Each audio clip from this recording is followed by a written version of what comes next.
नमस्कार, मैं हूं आपके साथ शिखा चौहान। वक्फ बिल पर घमासान, पटना में मुस्लिम संगठनों का प्रदर्शन। जी हां, वक्फ अमेंडमेंट बिल पर बिहार के पटना में शुरू हुआ विरोध प्रदर्शन। खबरें पहले से ही सामने आ रही थी कि वक्फ संशोधन विधेयक के विरोध में मुस्लिम पर्सनल लॉ बोर्ड देशव्यापी आंदोलन करेगा और इसकी शुरुआत बिहार से होगी, जिसमें कांग्रेस को भी न्योता दिया जाएगा। और अब उस विरोध की शुरुआत की नींव जो है बिहार के पटना से रखी जा चुकी है, जिसमें विपक्ष के कई बड़े और दिग्गज नेता जो है जो ये प्रोटेस्ट हुआ इसमें पहुंचे और इसका समर्थन किया। और उन नेताओं ने क्या कुछ कहा इस पूरे मामले को लेकर आपको वो भी बताएंगे आगे, लेकिन उससे पहले अभी जो पटना से नई अपडेट आ रही है उनके बारे में जरा जानिए। देखिए, all India Muslim personal law board की ओर से वक्फ बोर्ड संशोधन बिल के खिलाफ निर्णायक लड़ाई जो है छेड़ दी गई है और इस लड़ाई में बिहार को बैटल फील्ड बनाया गया है।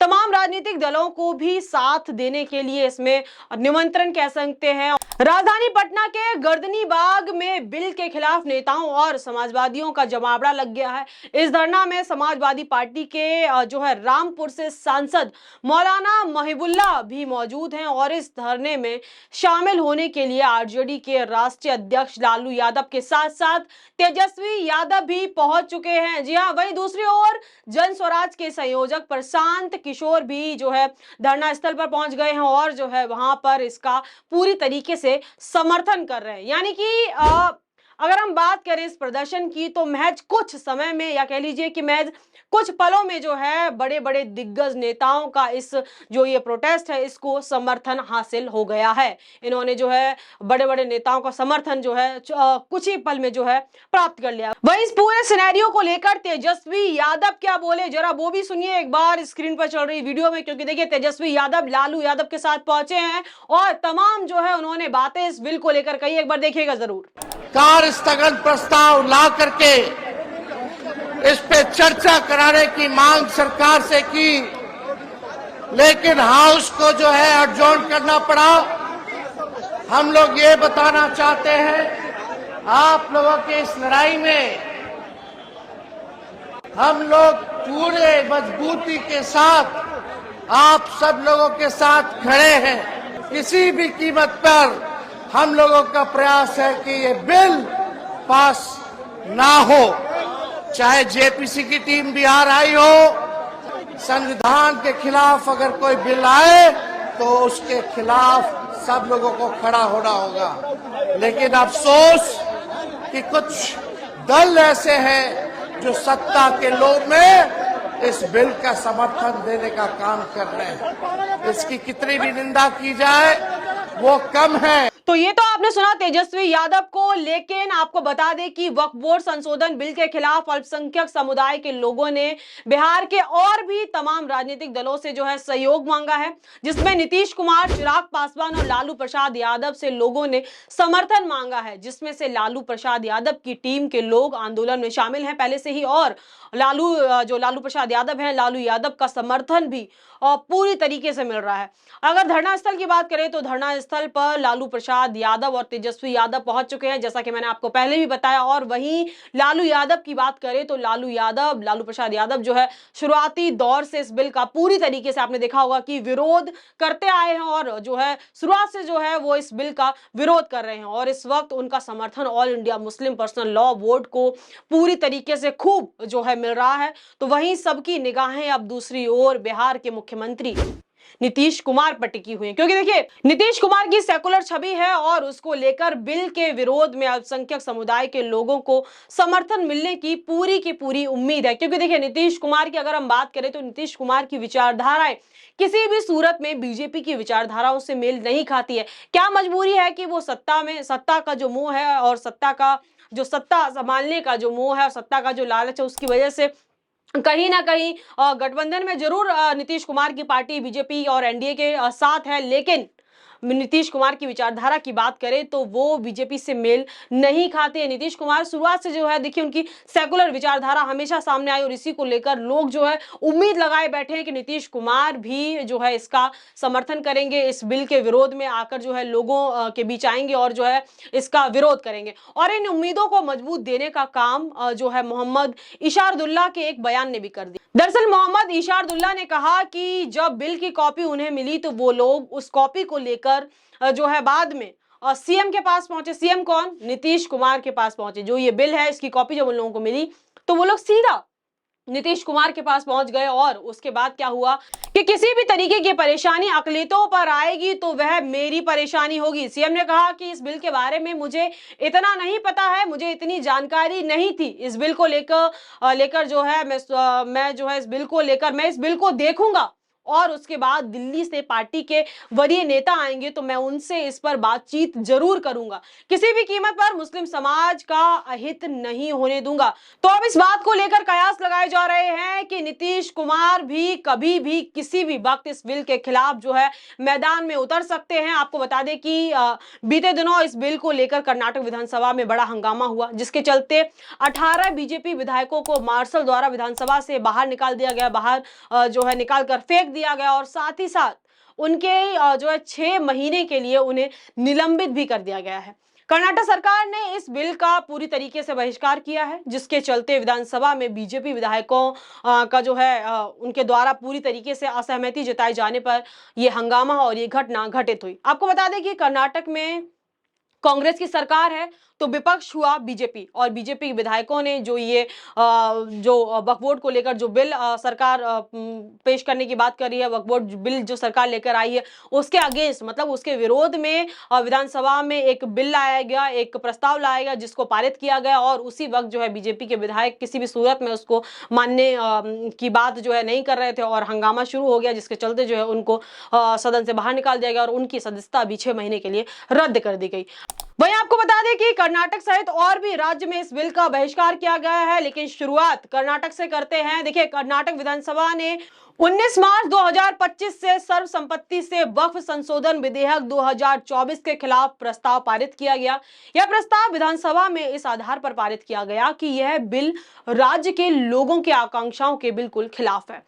और वहीं दूसरे राज्य की अगर बात करें तो तेलंगाना वक्फ बोर्ड ने मुख्यमंत्री रेवंत रेड्डी के साथ जो है मीटिंग की, चर्चा की और चर्चा के बाद वक्फ संशोधन बिल 2024 के सभी प्रस्तावों को जो है खारिज कर दिया।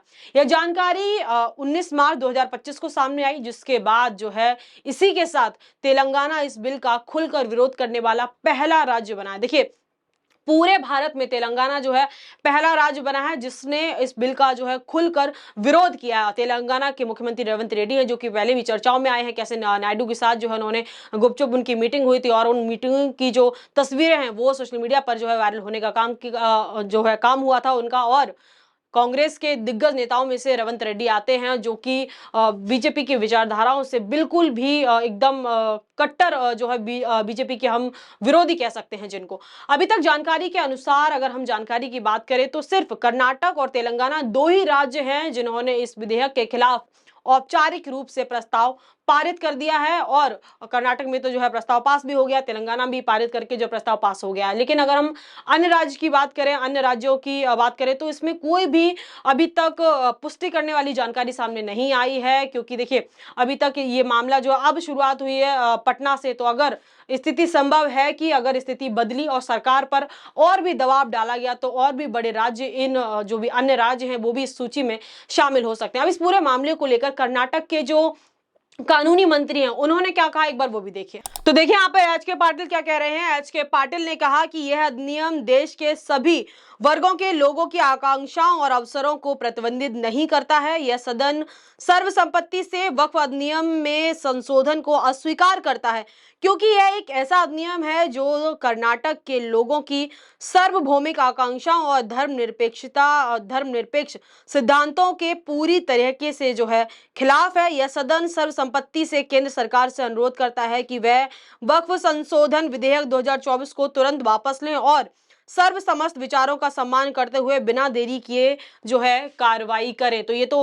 उनके जो है कानून मंत्री का कहना है। लेकिन अब इस पूरे मुद्दे को लेकर वक्फ बोर्ड का जो मुद्दा है वो इस वक्त तूल पकड़े हुए है और गरमाया हुआ भी अब इस मुद्दे को लेकर सोशल मीडिया पर लोग और लोगों की छोड़िए बड़े बड़े जो राजनेता हैं वो क्या प्रतिक्रिया दे रहे हैं, एक बार उन पर भी जो है फटाफट नजर डालते हैं। देखिए यहाँ पर वक्फ बिल पर अजय राय का बड़ा दावा, कहा मुकेश अंबानी का अंटीलिया बचाने के लिए सरकार ने किया बड़ा बदलाव। देखिए यहाँ पर मुकेश अंबानी को आपको बता दो कि मुकेश अंबानी का जो मुकेश अंबानी का जो घर है, जो आलीशान भवन है, उस पर भी आरोप लगाए जा रहे हैं कि वो वक्फ बोर्ड की जमीन थी। पहले वहां पे यतीम खाना हुआ करता था और फिर बाद में अंबानी ने उसको गैर कानूनी और कम जो है पैसे देकर उसको खरीद लिया और उसके बाद जो है अपने भवन का निर्माण किया। इसी को लेकर जो यूजर्स हैं उन्होंने भी देखिए, अभी हाल ही में आपने देखा होगा कि ग्रोक बहुत ट्रेंडिंग में है।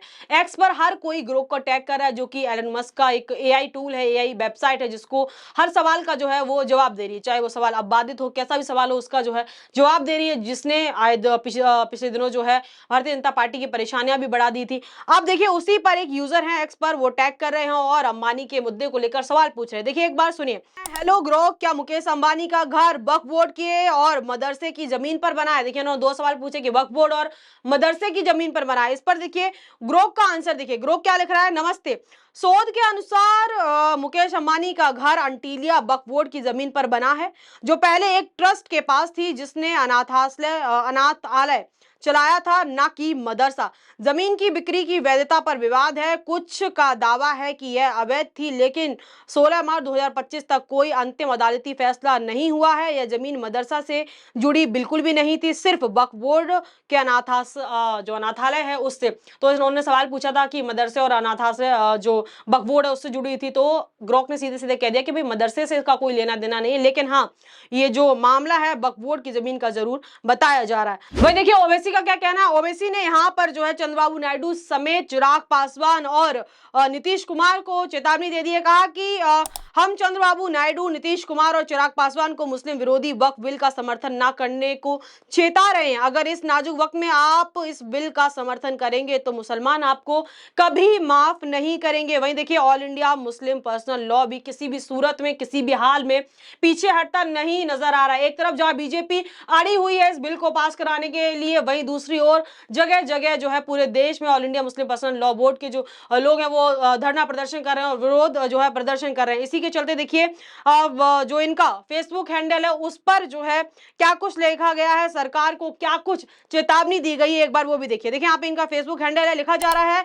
All India Muslim personal law board का और तमाम मुस्लिम संगठन कई बार स्पष्ट कर चुके हैं कि वक्फ संपत्तियों पर सरकार का कब्जा नहीं होने दिया जाएगा। वक्फ संशोधन बिल 2024 को भारत के मुसलमानों ने पूरी तरीके से खारिज कर दिया है। सरकार को मुसलमानों के धैर्य की परीक्षा नहीं लेनी चाहिए और देश को लोकतंत्र की बजाय तानाशाही की ओर नहीं ले जाना चाहिए। अल्पसंख्यकों की संपत्ति जब्त करने का प्रयास सरकार सरासर क्रूरता है, जिसे कोई भी न्यायप्रिय समूह स्वीकार नहीं करेगा। हमें अफसोस है कि एनडीए की सहयोगी पार्टियों ने मुसलमानों को उनका हक दिलाने में अपनी भूमिका नहीं निभाई और बीजेपी के सांप्रदायिक एजेंडे का समर्थन किया। हम विपक्ष के धर्मनिरपेक्ष दलों से अपील करते हैं कि अगर ये विधेयक जो है संसद में पेश किया जाता है तो वो एकजुट होकर इसका विरोध करें। हम सरकार से इस संशोधन विधेयक को वापस लेने और पुराने कानून को बरकरार रखने की मांग करते हैं, अन्यथा मुसलमानों के पास जो मुसलमानों के लिए जन संघर्ष के अलावा कोई भी रास्ता नहीं बचेगा और परिणामी जो स्थिति होगी उसके लिए सरकार जिम्मेदार होगी। पूरी तरीके से देखिए सरकार को धमकाया जा रहा है कि अगर देश में आने वाले टाइम में अगर इसको लेकर कोई भी आपत्तिजनक स्थिति पैदा होती है तो उसकी जिम्मेदार सिर्फ और सिर्फ सरकार होगी। वहीं दूसरी ओर पूरे के पूरे विपक्ष से जो है अनुरोध किया जा रहा है कि इस बिल का आप समर्थन नहीं कीजिए। वहीं देखिए आगे भी देखिए all India Muslim personal law की तरफ से क्या कहा जा रहा है। जो पार्टी वक्फ बिल का समर्थन करेगी उसे इलेक्शन में मुसलमानों का वोट नहीं दिया जाएगा। और ऐसे तमाम आर्टिकल, तमाम हेडलाइंस और तमाम लोगों की प्रतिक्रिया जो इस वक्त सोशल मीडिया और बड़े बड़े न्यूज चैनल्स की हेडलाइन पर जो है वायरल होने का काम कर रही है। लेकिन आपकी क्या राय है इस पूरे मुद्दे पर, इस पूरे सिनेरियो पर? आप हमें कमेंट सेक्शन में बताना ना भूले। आप कैसे देख रहे हैं इस बिल को? क्या ये बिल आना चाहिए या फिर इसका पूरी तरीके से जो है बहिष्कार होना चाहिए? आप अपनी राय बताना बिल्कुल ना भूलिए। तब तक के लिए मुझे इजाजत, बहुत बहुत धन्यवाद।